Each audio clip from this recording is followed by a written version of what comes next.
In this video I want to show you my attempt at making a large leopard tree, also known as Brazilian ironwood. It's one of those trees that I've always thought looked really nice, and I wanted to see if I could capture that feeling in miniature. But while I build it, I also want to talk a bit about why making realistic trees is so hard, and how we can actually get better at it. Because I'm definitely not an expert at making trees, I'm still figuring things out myself. Also, I'm not gonna explain every single little step I do and share every single product I'm using, because I think that's kind of self-explanatory. Instead, in this video I want to share some things I've learned about how to actually improve and get better at making trees. So I'm gonna do a voiceover while showing how I make the tree in the background. So pay the fee of liking the video and let's get started. I think one of the biggest reasons realistic trees are so difficult is the feedback loop. When you make a tree like this, it's not something you can finish in an hour or two. It usually takes a few days, sometimes even a week before you can really step back and see the end result. And every stage depends on the one before it. You twist the armature, do the bark texture, and then you have to wait for it to dry. Then you paint it and wait again. Then you add foliage, which also happens in several layers, and there's even more waiting between the layers. So by the time you finish, you've basically done every step of making the tree once, and it's hard to know what you should do differently next. That's why the learning process is really slow. Sometimes you only notice what looks wrong once it's done. Maybe the branches are too thick or the foliage ended up too dense, and at that point there's not much you can do to fix it. So you make a mental note and try to remember it next time. And that's what makes it hard, because each tree takes a few days to build and it can take a long time to build up that experience. One thing that's helped me is finding ways to shorten the feedback loop. Instead of making a full tree every time, I've been trying to practice just parts of the process. For example, practicing different methods to do the foliage on bare wire armatures, without doing any bark texture or anything. Doing that lets you test more things in less time.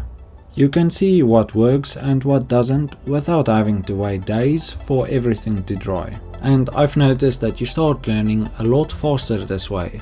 Things like how much glue to use before the fibers clump up, or how dense the foliage should be to still let light through. You start getting a feel for it, and it makes the next full tree a lot easier.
Something else I've noticed, the more trees you try to make, the more you start seeing trees differently.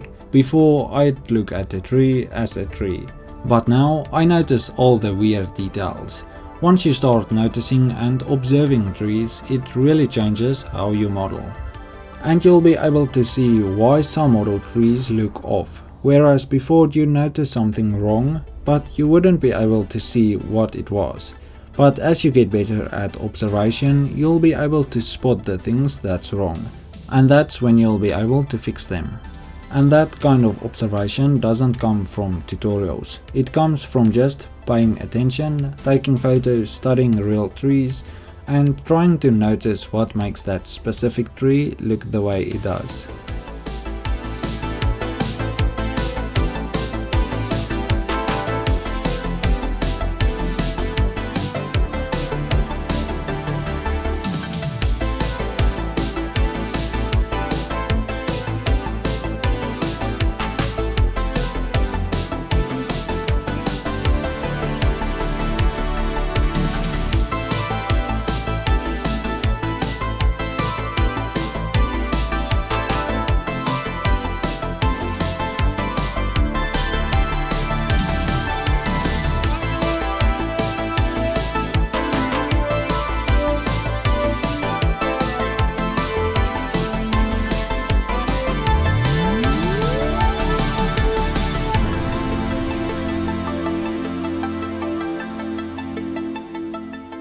Another reason why realistic trees are tricky is because we all think we know what a tree looks like, but when you actually sit down to model one from memory, it almost never looks right.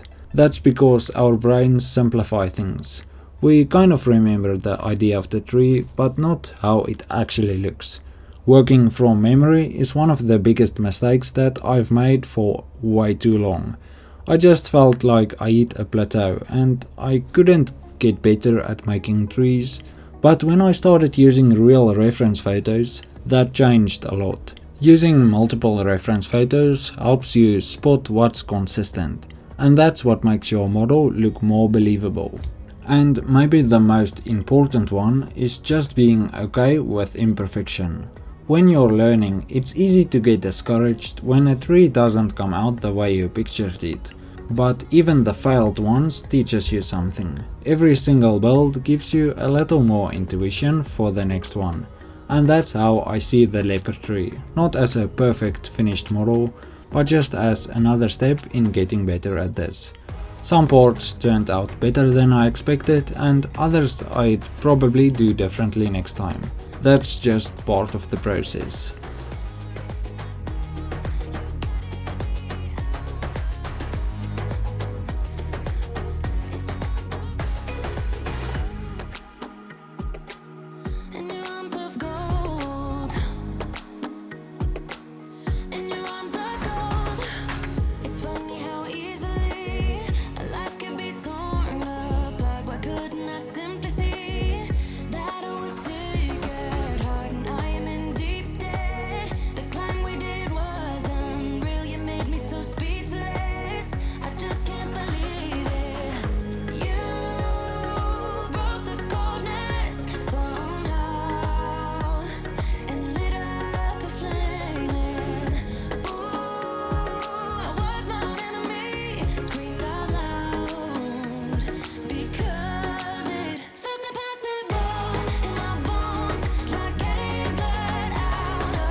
I need to find a better method for doing the foliage.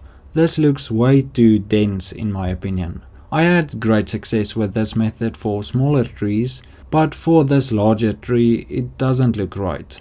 I have a few ideas that I can try next, but I'm open to suggestions.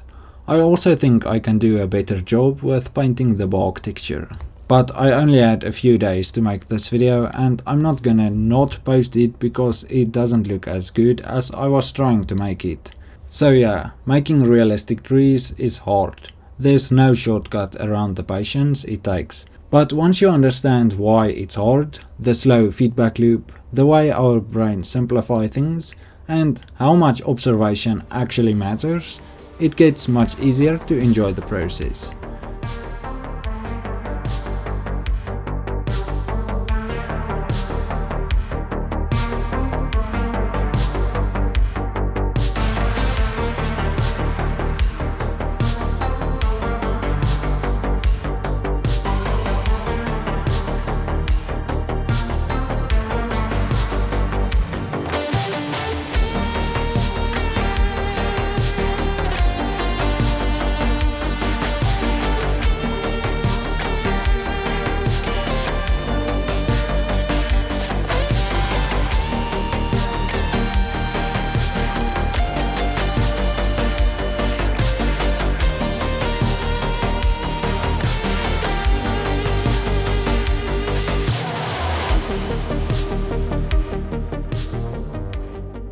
If you're working on your own trees, don't worry too much about perfection. Try breaking the steps down, experiment with small pieces using real reference photos, and pay attention to the real thing.